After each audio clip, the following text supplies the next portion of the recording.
সেমিফাইনালের গাণিতিক সম্ভাবনার সাথে সান্ত্বনার এক জয় নিয়ে দেশে ফেরার লক্ষ্যে কাল আফগানিস্তানের বিপক্ষে মাঠে নামবে বাংলাদেশ।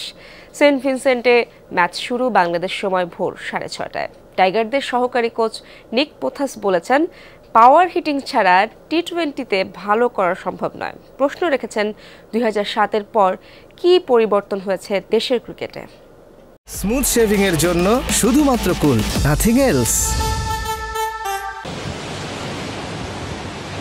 এবারের বিশ্বকাপে সেন্ট ভিনসেন্টকে পয়া ভেন্যু বলতেই হয়। 2 ম্যাচ খেলে দুটাতেই জয় পেয়েছে টাইগাররা। লো স্কোরিং ম্যাচে যেখানে দাপট ছিল বোলারদের, সুপার 8-এর টানা 2 ম্যাচ হেরে সেই ভেন্যুতে ফিরেছে বাংলাদেশ। একদিনের ব্যবধানে আরও একটা ম্যাচ বলে পুরো দলের অনুশীলনের কোনো সুযোগ ছিল না।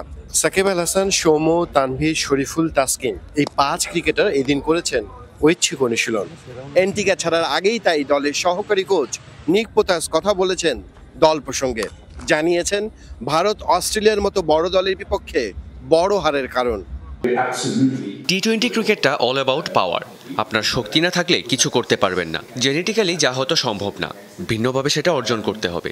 যদি প্রশ্ন করেন 2007 সালেও দ্বিতীয় রাউন্ড লক্ষ্য ছিল, এখনও তাই, তাহলে বলতে হবে এই 17 বছরে কি পরিবর্তন হয়েছে, না হলে তো ফল একই হবে। পোথাস হয়তো ঘরোয়া কাঠামোর দিকেই আঙ্গুল তুলেছেন, যেখানে পরিবর্তনের মতোই যেন ক্ষীণ সম্ভাবনা সেমিফাইনালে। অস্ট্রেলিয়াকে আফগানিস্তান হারিয়ে দেয় সুযোগ আছে সবার, সেজন্য আফগানদের হারাতেই হবে বাংলাদেশকে, আর অজিদের হারতে হবে বড় ব্যবধানে ভারতের কাছে। যদি কিন্তু সেই সমীকরণ মেলানো যেন সরল অঙ্কের মতোই কঠিন। হ্যাঁ, আমরা সুপার 8-এ উঠেছি। শেষ ম্যাচটা যদি জিততে পারি সেটাও অনেক কিছু।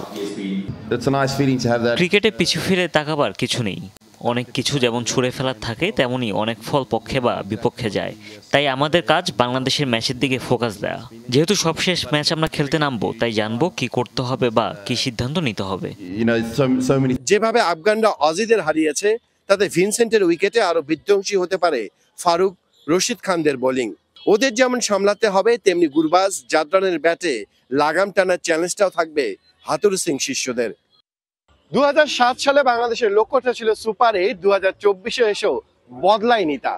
তবে এবারে টুর্নামেন্ট নতুন একটা মাত্রা পাবে যদি জয় দিয়ে শেষটা রাঙিয়ে দিতে পারে টাইগাররা। টুর্নামেন্টে যে থিম আউট অফ দিস ওয়ার্ল্ডের মতো আউট অফ দ্য টুর্নামেন্ট হওয়ার আগে সেই জয়টাই যে বড় প্রাপ্তি হবে বাংলাদেশের জন্য। পারবে কি নাজমুল শান্তর দল শেষটা রাঙিয়ে দিতে? Tahmid, Jamuna sports, West Indies.